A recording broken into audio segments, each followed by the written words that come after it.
ভ্লগিংটাও না এক আজব জিনিস, আজব। আগে একটা সময় ছিল যখন আমরা ট্রাই করতাম অনেক উচ্চ স্বরে কথা বলার, কারণ দেখতাম ইন্ডিয়ান ব্লগাররা অনেক উচ্চ স্বরে কথা বলতো, আবার ইউরোপিয়ান বা আমেরিকান যারা ব্লগার ছিল ওরা অনেক ফাস্ট কথা বলতো, যেমন hey everyone, this is Syed Mohammad Iqbal, welcome to my YouTube channel MSI blogs. আর আজকের ভিডিওতে আমরা আপনাদেরকে যে ব্যাপারটা নিয়ে কথা বলতে যাচ্ছি সেই ব্যাপারটা হচ্ছে শীতের দিনে বাইকের যত্ন। এই স্পিড ব্রেকার শুধু কি গরমের দিনে বা বৃষ্টিতে এই বাইকের যত্ন নেওয়া লাগে? না না না, শীতের দিনেও বাইকের যত্ন নেওয়া লাগে। আর ওই ব্যাপারগুলো নিয়েই হচ্ছে আজকের ভিডিওতে আমরা কথা বলতে যাচ্ছি। ওরে অ্যাক্সিডেন্ট, কি করলো এটা? আরে আরে, স্কুটার অ্যান্ড মোটরসাইকেল একসাথে ধরুম ট্রাফিকের সামনে, মানে ট্রাফিক পুলিশের সামনে, কিন্তু ট্রাফিক পুলিশ থামায়া দিছে সব কিছু। দুজনই সুস্থ আছে এখানে দাঁড়ায়, আমি যেটা দেখতেছি ঝামেলা নাই, কিন্তু বাইকটা কেউ তুলতেছে না। ব্যথা পাইছে হচ্ছে বাইক যে ছিল সে। এটাও আবার অন্য রকমের বাইক, স্কুটার টাইপেরই। আচ্ছা, কেউ এরকম আহামরি প্রবলেমে পড়ে নাই, দুজনই দাঁড়ায় আছে। কিন্তু চলন্ত রাস্তায় এইভাবে দুজনের এই অ্যাক্সিডেন্টটা, এটা তো কোনোভাবেই আমি মেনে নিতে পারলাম না। আচ্ছা চলেন তো আমরা এদিক থেকে যাই, যেহেতু সুস্থ আছে, সবল আছে, আর বহুত লোক আছে দেখার, এজন্য আমরা ওই জিনিসটা না দেখি। যাই হোক, আমরা যেখানে ছিলাম, যেখানে আমরা ফার্স্ট কথা বলতেছিলাম, আমার ফার্স্ট কথা বলার তালে ওনারাও ফার্স্ট চালাইতে যায় একটা দুর্ঘটনা হয়ে গেছে। যাই হোক, আমার কথার তালে না, ওনারাও ফার্স্ট চালাইতে গেছে, আমিও ফার্স্ট কথা বলতে গেছি, আর ওখানে ঝামেলাটা হয়ে গেছে। কিন্তু এখন যেটা কথা, এখন আর আমরা ওই ফার্স্ট কথা বা এই জিনিসগুলা ওইভাবে ট্রাই করি না, মানে আমাদের প্রয়োজন হয় না, কারণ সবারই একটা নিজস্বতা থাকে। আর আমরাও বুঝে গেছি বা আমিও বুঝে গেছি যে আমার নিজস্বতাটা কোন জায়গায়, আমার যেটা কথা বলার স্টাইল, সেটাতেই যদি আমি নর্মালি কথা বলি তাহলেই আমার কথাটা অথেন্টিক অ্যান্ড ন্যাচারাল হবে। যখনই অভিনয় করতে যাব তখন ওই ব্যাপারটা অবশ্যই ন্যাচারাল হবে না। আর আজকের এই ভিডিওতে আমরা যে ব্যাপার নিয়ে আসলেই কথা বলবো সেটা হলো এই স্কোয়ার এত জোরে চলে কেন? এরকম একটা ভদ্রসভ্য গাড়ি এরকম জোরে চললে ব্যাপারটা মানায়? মনে হইতেছে স্যুট বুট পরে কেউ ডিজে পার্টিতে নাচতেছে, ব্যাপারটা ওইরকম। আর সামনে ডবল পুলিশ এসে আমার সামনে দাঁড়ায় গেছে, সম্ভবত আমাকে ধরবে। না, ধরবে না, এই দাগ ক্রস করা মোটেও উচিত না। সিগন্যাল খেয়ে গেছি রে ভাই, সিগন্যাল খেয়ে গেছি। আচ্ছা, বাইকের যত্ন নিয়ে আমরা আজকে কথা বলবো, যে আসলে শীতের দিনেও কি বাইকের যত্ন করা উচিত বা কি কি যত্ন করা উচিত, এটাই হলো আমাদের আজকের টপিক। আর তার আগে হচ্ছে আমরা এইখান থেকে পার হবো, অ্যান্ড পার হয়ে আরেকটা কাজ করব, ওটা ওই পারে যায় বলতেছি। ছেড়ে দিচ্ছে 1 মিনিটও লাগে নাই, 30 সেকেন্ডের মধ্যেই ছেড়ে দিচ্ছে, কারণ রাস্তায় গাড়ি ঘোড়া কম। এই সিগনালে এত অল্প সময়ে বের হয়ে যাওয়াটা, এটা ওয়ান কাইন্ড অফ ব্লেসিং। চলেন আমরা এইখানে দাঁড়াই। এইখানে দাঁড়ায় আমি যে কাজটা করবো, আজকে অনেক রোদ উঠছে। ফার্স্টে আমি ক্যামেরা লাগাইছিলাম না, ক্যামেরা লাগাইলাম অ্যান্ড ভিডিও শুরু করলাম, অ্যান্ড তারপরে এখন এই রোদে হাত কালো হয়ে যাইতেছে। শুধু কি শীতের দিনে বাইকের যত্নই করবেন? একটু নিজের যত্ন করতে হবে না? কারণ শীতের দিনে হচ্ছে আবহাওয়া ঠান্ডা থাকে, তো মনে হয় যে গরম তো নাই, একটু ফুরফুরা আবহাওয়ায় ঘুরে বেড়াই, মানে রোদের তাপটা ওইভাবে এনজয় করা যায় আসলে। কিন্তু আসলে রোদের তাপে হাত টাত কালো হয়ে যায়। এই জন্য আমি একটা উইন্ড ব্রেকার পরবো এখন। আর এটা নিয়েছিলাম হচ্ছে মোটরস্টার থেকে, এটা গিফট আসছিল। ভার্সন 2টা মনে হয় আমি কিনছিলাম, আর 1টা, মানে এটা হলো প্রথম ভার্সন, আর দ্বিতীয় ভার্সনটা আমার কেনা ছিল। আর প্রথম ভার্সনটা হচ্ছে ওনারা আমাকে গিফট করছিল। এটা একটু পাতলা টাতলা লাগে, আমার মনে হয় যে দিনের বেলা পরার জন্য বা এই ওয়েদারে পরার জন্য বেস্ট। আর আরেকটা যেটা নিচ্ছি আমি লাল, ওইটার ব্যাপারটা হচ্ছে ওইটা আবার একটু মোটা, এটার চেয়ে আমার কাছে এরকম লাগে। এখন আমি জানি না, আসলে ধারণা থেকে বলতেছি।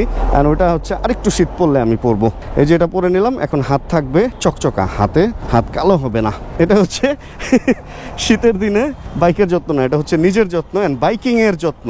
কারণ হচ্ছে কি, আমি যে ড্রেসটা পরছি এই ড্রেসটা নষ্ট হয়ে যাবে আমি এখন এই ধুলাবালির মধ্যে চালাইলে। বৃষ্টির মধ্যে, বৃষ্টিতে ভিজে ঠিক আছে, কিন্তু আবহাওয়াতে বালু কম থাকে। বাট এই সিজনে যেটা ঝামেলা, এই সিজনে বালু বেশি থাকে। আর জামা কাপড় আমি আজকে ব্ল্যাক পরে বেরিয়েছি, ফুল ব্ল্যাক, তো দেখা যাবে যে একদম অবস্থা খারাপ হয়ে যাবে। আর আরেকটা কাজ করছি, আমি ভুলে চেইন লাগাই নাই, জিপার লাগাই নাই, জিপারটা এখান থেকে লাগায় নেই। অ্যান্ড আমাদের টপিক আজকে এই যে বাইকের যত্ন। এই যে আমি যে ধুলামা খায় রাখছি, এভাবে ধুলামা খায় বাইক রাখবেন না। আর যদি রাখেনও, রং নষ্ট হয়ে যাবে। আর যদি মনে করেন যে রং গেল কিন্তু অয়েল সিলটা বাঁচাবেন, তাহলে অ্যাটলিস্ট অয়েল সিলটা একটা ব্রাশ দিয়ে পরিষ্কার করে রাখবেন, বা একটু পানি ঢেলে রাখবেন, যাতে অয়েল সিলের ময়লাগুলো পড়ে যায়। এগুলা হলো সিস্টেম, মানে ঠিকঠাক রাখার। এরপরে বৃষ্টির দিনে যেমন ভিজলেও চেনের যেই লুপ করি আমরা, লুপ ধুয়ে যায়, ঠিক এই দিনে যেটা ঝামেলা হয় সেটা হলো এই দিনে যখন আপনি বাইক ধুলায় চালাবেন, ওই লুবের মধ্যে ধুলা লেগে ওটা কাদা কাদা হয়ে যায়। এই জন্য চেনের যত্ন অবশ্যই নেওয়া লাগবে। তাহলে বৃষ্টির দিনে আমরা যেই যত্নগুলা নেই, প্রায় ওই সবগুলা যত্নই শীতের দিনেও নেওয়া লাগে। মানে বাইক আপনার ওয়াশ করতেই হবে। তবে হ্যাঁ, শীতের দিনে বাইক অতটা না ধুইলেও চলে, জাস্ট আপনি যদি একটু ঠিকঠাক মতো ঝাড়ামুছা করে রাখতে পারেন এটাই হয়, মানে ধুলাবালিগুলো যাতে না লাগে। বাট যে সমস্ত জায়গাগুলো লুব করতে হয়, লুবিং পার্ট যেগুলা, আপনি যেটা করতে পারেন শীতের শুরুতে একবার এবং শীতের লাস্টে একবার বাইকটাকে একটা জেনারেল চেক আপ বা মাস্টার সার্ভিস দিয়ে রাখতে পারেন হালকা পাতলার উপরে। কারণ আপনার যে বল রেসার আছে এটাতে একটু গ্রিস টিস করে ওয়াশ করে ধুয়ে দিল, তারপরে গ্রিস করে লাগায় দিল, এরপরে চেইনটাকে সুন্দর ক্লিন করে দেন, লুপ করে দিল। এরপর আর কি আছে, টায়ার প্রেশার। টায়ার প্রেশারটা হচ্ছে একটু জরুরি বৃষ্টির শীতের দিনে, কারণ হচ্ছে রাতের বেলা ঠান্ডা, দিনের বেলা আবার রোদ, আবার বাইক যখন চলবে তখন টায়ার গরম হবে, আবার থেমে যখন থাকবে তখন ঠান্ডা, মানে ওয়েদার একটু নিচে থাকবে, ওয়েদারের এটা কি বলে টেম্পারেচারটা। তাহলে এই সমস্ত ক্ষেত্রে টায়ারের প্রেশারটা আপনাকে অবশ্যই একটা মিডিয়াম পজিশনে রাখতে হবে। সেই ক্ষেত্রে আপনি 30 আর 32 রাখতে পারেন, 28 আর 30 রাখতে পারেন, মানে সামনেরটা একটু কম পেছনেরটা একটু বেশি, পেছনেরটা 30 রাখলেন সামনেরটা 28। অথবা যদি মনে করেন না আপনি আর একটু বেশি রাখতে চান সেই ক্ষেত্রে 30-30, কিন্তু 30-35 বা 35-40 এরকম রাখেন না। শীতের দিনে এরকম রাখলে রাস্তা আরে এই ধরনের ফাউল, মানে ও উল্টা সাথে সিএনজি ব্রেক করছে আর এদিকে আমার ব্যালেন্সলেস হয়ে যাওয়ার মতো অবস্থা। ভাই মানুষ বান্দর বুড়া হইলেও বলে না যে গাছ বাওয়া ছাড়ে না, ওরকম কিছু লোক যত বড়ই হোক না কেন এরা অন্যায় করা ছাড়ে না, মানে কি বলুম। আচ্ছা যাক, যেখানে আমরা ছিলাম, তো ওই বাইকের যত্ন নিলে বাইক ভালো থাকবে, যত্ন না নিলে বাইক ভালো থাকবে না, এটাই হলো সিস্টেম। আর আমরা আজকে কই যাচ্ছি জানেন? আমরা আজকে একটা বাইকের শুটে যাচ্ছি। আর আমার একটু পরপরই খালি ফোন আসতেছে, জীবন ভাই বের হয়ে গেছে, জীবন ভাইয়েরও সামনে থাকার কথা। আমরা একসাথে হয়ে হলো 300 ফিটে একটা নতুন বাইকের শ্যুট করব। এখন তো আর আসলে নতুন বাইক আসার কিছু নেই, এখন নতুন কিছু গ্রাফিক্স আসবে বিভিন্ন রকম বাইকে, এগুলাই। আর নতুন বাইক, চাইনিজ বাইক হয়তো নতুন আসার পসিবিলিটি আছে, বাট ওরকম ভাবে আমি জানি না আর কি, মানে আমি এখনো পর্যন্ত ওইভাবে খবর পাইনি। তবে শুনছি হোন্ডার একটা নতুন বাইক আসবে, মানে পুরানো কোনো বাইকের একটা, যেটা বাংলাদেশে এক্সিস্ট ওরকম একটা বাইকের ইঞ্জিন, এবং বাংলাদেশে এক্সিস্ট না এরকম একটা বাইকের বডি, এরকম কি জানি শুনলাম যে এক বাইকে আরেক বাইকের বডি লাগায় বা ইঞ্জিন একটা বডি আর একটা কম্বিনেশন শঙ্করায়ন করে কোলাবোরেশন, যাই হোক এরকম কিছু একটা বাইক আনার কথা শুনছিলাম, বাট আমি আসলে জানি না। যতদিন পর্যন্ত ওইভাবে না জানবো ততদিন পর্যন্ত কি বলবো বলেন, বলার কিছু নাই। এখন তাহলে চলেন আমরা এদিক থেকে বের হই, অ্যান্ড উত্তরার দিকে যাইতেছি, আজকে 300 ফিটের দিকে যাইতেছি, অ্যান্ড আজকে আমরা হাঁস খাবো, এটাই আমাদের মেইন টার্গেট। এখন কতটুকু হাঁস খাইতে পারবো এবং কতটুকু আগে যাইতে পারবো এটা বুঝতেছি না, কারণ রাস্তার পেছনের পাশটায় ট্রাফিক কম ছিল, কিন্তু এদিকের পাশে ট্রাফিক বেশি আছে। আর আজকে যখন আমি শ্যুট করতেছি তখন হচ্ছে একটা হলিডে, অ্যান্ড হলিডেতে 300 ফিটে পুলিশের একটা বিশাল ঝামেলা থাকে, আর আমার এই বাইকটা হচ্ছে মোটামুটি আমার নামে না, এইটা নিয়ে একটা ঝামেলায় আমি পড়তে পারি। আচ্ছা, টায়ারে ছিলাম না, টায়ার থেকে আরেকটু উপরে আসি। শক অ্যাবজর্ভার বললামই তো, এটা পানি দিয়ে ধুয়ে মুছে রাখবেন, তাহলে সিল কম কাটবে। উপরে হেডলাইট, ধুলা পরে হেডলাইটের আলো কমে যায়, হেডলাইট আপনি একটু মুছে টুছে বা ধুয়ে টুয়ে রাখবেন, তাহলে আলো ভালো পাবেন। কুয়াশায় যখন রাইড করবেন দেখবেন যে হয়তো সামনে ভিজে টিজে থাকবে, বা কুয়াশায় যখন রাখবেন ভিজে থাকবে, তখন যখন স্টার্ট দিয়ে রাইড শুরু করবেন ধুলা লেগে আবার ঘোলা। এটা লং রোডে আমাদের খুব বেশি হয় বৃষ্টির দিনে প্লাস শীতের দিনে। তো এই শীতের দিনে আপনার ওই হেডলাইট পরিষ্কার রাখতে হবে, ইন্ডিকেটরগুলো চেকে রাখতে হবে। তারপর আর কি, এদিকে বল রেসারের কথা তো বললামই। ফুয়েল ট্যাঙ্কের অবস্থা আসলে এখন শীত গ্রীষ্ম বর্ষা যাই বলেন অলওয়েজ ফুল রাখার ট্রাই করবেন, কারণ তেলের অবস্থা এতই খারাপ, ওটা ভিজে দেন নিচে নামলে ট্যাঙ্কে মরিচা ধরে যায়। এই জন্য ফুল রাখলে হয়তো বা ভালো থাকতে পারে, বা শুধু উপরে হয়তো মরিচা ধরবে যতটুকু শুকনা থাকে। এখন এটা আমি অত ভালো জানি না, এটার মানে সংশোধনটা আসলে আমাদের সবার মিলে করা উচিত, সরকারের করা উচিত, যে এরকম তেল কেন আসলো, এত বছরের পুরানো ট্যাঙ্কেও জং ধরে যেতেছে, নতুন ট্যাঙ্কেও জং ধরে যেতেছে, এরকম মানে তেলটা তো আসলে বাংলাদেশে চলতে দেওয়াটা উচিত না, তাই না? এই হলো ব্যাপার। বৃষ্টির দিনে সিটে ধুলা বেশি পড়বে, এটা তো অবশ্যই পরিষ্কার রাখতে হবে। আসলে কি পরিষ্কার রাখতে হবে, অ্যান্ড যে সমস্ত জায়গায় লুপ করতে হবে ওই সমস্ত জায়গায় লুপ করতে হবে, এটাই হলো মেইন যত্ন। এর চেয়ে বড় আসলে বাইকের আর কোনো যত্ন আমি মনে করি না আছে। আর প্রতি 6 মাসে বা প্রতি 5000 বা 6000 একবার হচ্ছে আপনাকে বাইকটাকে একটা জেনারেল সার্ভিস করে, ওই যেটা বললাম মাস্টার সার্ভিস, ওটা দিতে হবে।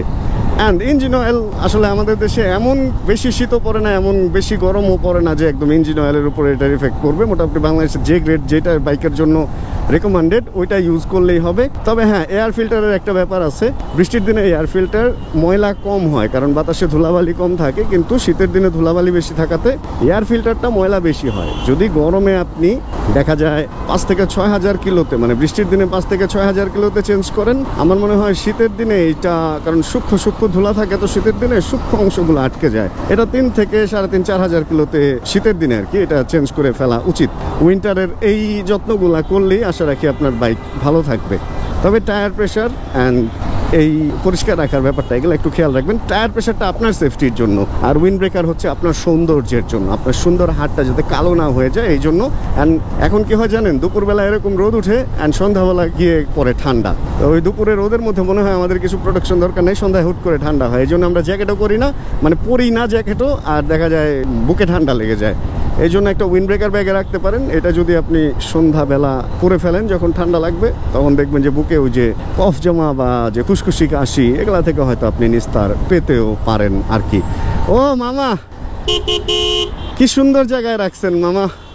ও মামা, সেই সেই রাখছেন ভাই, খুব সুন্দর জায়গায় রাখছেন, খুশি হইলাম। একদম চেকপোস্টের সামনে। এখন না আর্মিরা দেশটারে প্রহরা দিচ্ছে, ওদের সামনে এরকম অন্যায় হইতে পারে? মানে ভাই, এই বাস এগুলার আরেকটু মনে হয় ট্রেনিংয়ের আওতায় আনা উচিত, এবং এদের আরেকটু মনে হয় আইনের আওতায় আনা উচিত। কেস কাবাডিগুলো একটু বড় অ্যামাউন্টের করা উচিত। বাইক ধরলেই তো 5,000 টাকার কেস দিয়ে দিতে চায়, কিন্তু বাস ধরলে তো ভাই, বাস তো ধরেই না মূলত ভাই, জানেন এরা কি মান্থলি কোনো কিছু দেয় কিনা না কি আমি জানি না। এই ভাঙ্গা চোরা বাসগুলা উইদাউট ফিটনেস, মানে তারা বাংলাদেশের রাস্তায় রাজত্ব করতেছে কেমনে কি? এই যে একটা বাস দেখেন তুলি দিয়ে রং করে চালাইতেছে, তাও তো এটা মনে হয় নতুন রং করছে। সামনে ওই গাজীপুর অভিজাত দেখেন, নিচ দিয়ে গুতা মুতা খায়, ওটারে দেখেন ঘষা মশা খায়, অবস্থা খারাপ ভাই। মানে যা খুশি তা দেখেন না, ওর তো পাশার এক সালই নাই। মানে কই যাইবেন এই সমস্ত এগুলার? এই যে জীবন ভাই এসে বসছে। যাক, বাইক নেওয়ার কথা না বললাম, যেহেতু জীবন ভাইয়ের সাথে দেখা হয়েই গেছে। ভাই ফোন দিছিলেন?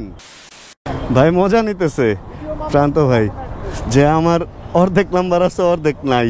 ভাই নাম্বার ভাঙ্গে গেছে, কি করব? ভিডিও মামলা দিতে পারবে না? হ্যাঁ, ছাপায় রাখছি বাসায়, লাগাই নাই, গাওরামি করছি এটাও। চলেন, প্রান্ত ভাই জীবন ভাই দুইজনই আছে। প্রান্ত ভাইরা হচ্ছে আরেকটা শ্যুট করবে, ওনারা আবার ড্রোন অ্যান্ড কি যেন শ্যুট করবে।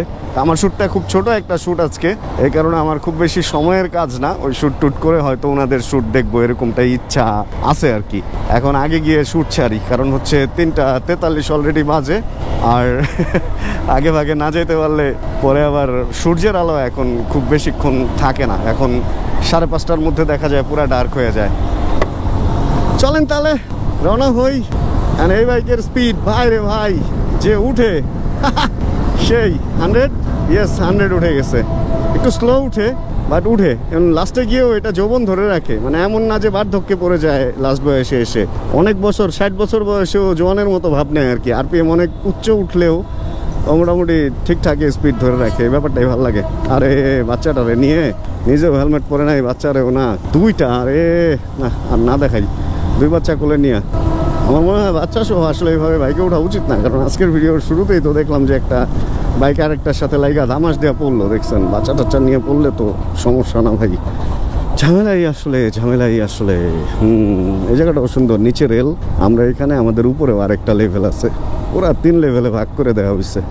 আর যদি এই পুকুরটার মধ্যে নৌকার সার্ভিস থাকতো তাহলে তো 4 লেভেলে ভাগ হইতো। আচ্ছা 4 লেভেল না, আরেক লেভেল হইতো, কারণ এই দিক দিয়ে উপর দিয়ে এয়ারপোর্ট থেকে প্লেন উড়ে মানে ট্রেন, প্লেন, গাড়ি, আর এখানে জলাশয় সবই আছে, একদম যা যা আছে সবই আছে, জাস্ট নদীর জায়গায় পুকুর আর কি। ভাইরা তো মজা নিয়ে নিল যে আমার নাম্বার প্লেট একটা ডিজিট ভাঙ্গা, মানে ওই পর্যন্ত ঠিকই ছিল।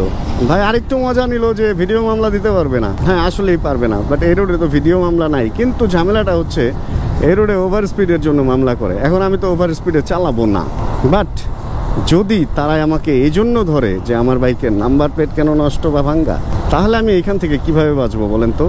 এখান থেকে বাঁচার কোনো ওয়ে তো আমি পাচ্ছি না।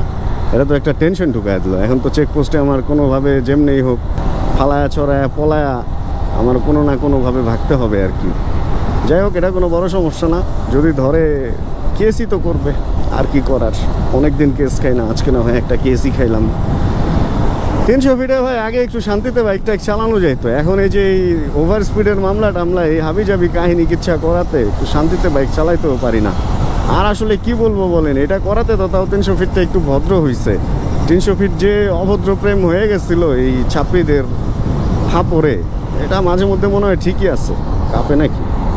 ওমা ঘাট ঘাট ঘাট ঘাট করে তো, মানে ট্যাঙ্ক স্ল্যাপিং একটা ভাব নেয়। আওয়াজ পান কিনা জানি না, রেস আজকেও হচ্ছে। এত চেকপোস্ট বসে এত কিছু, বাট তারপরেও রেস হচ্ছে।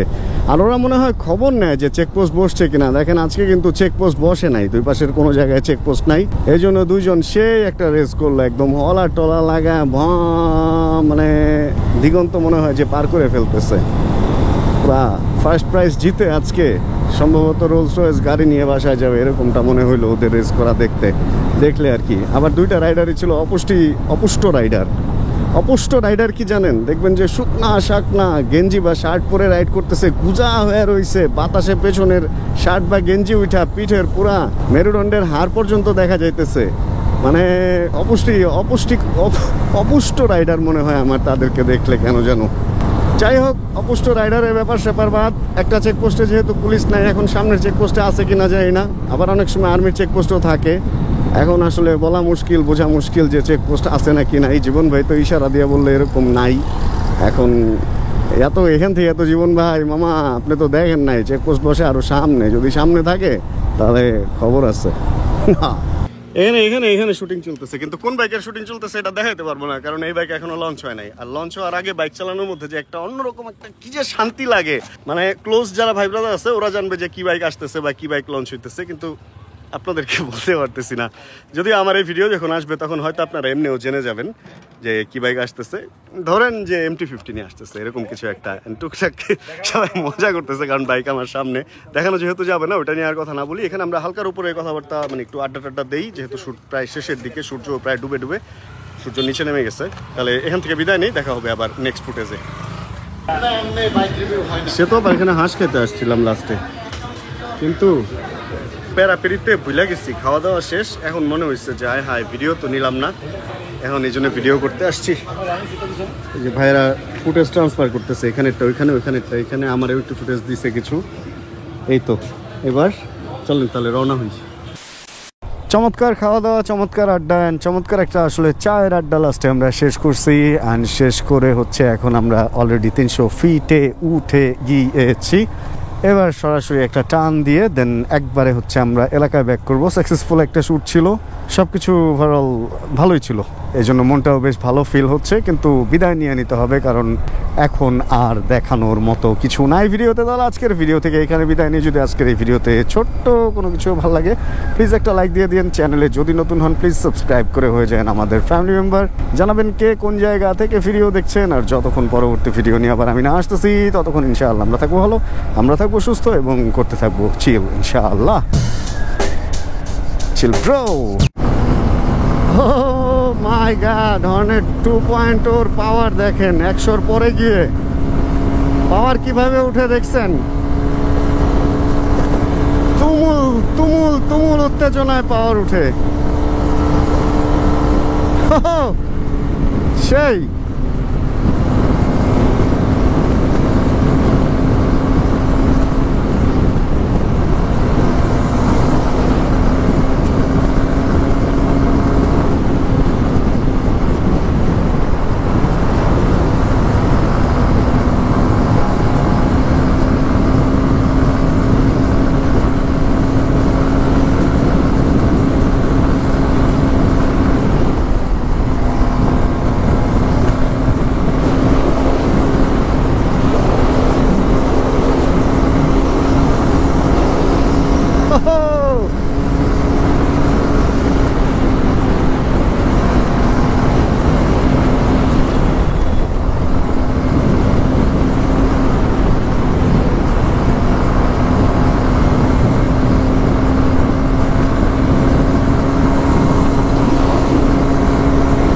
FZ25 এর সাথে পারা যায় না। জীবন ভাই FZ25 নিয়ে ইজি আমাকে ক্রস করে চলে যায়।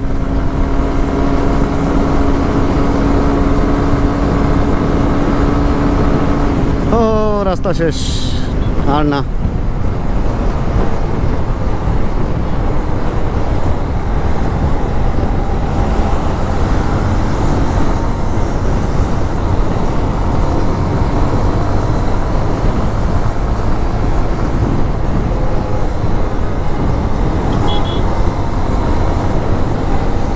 মাই গড, লেডি বাইকারও আছে একটা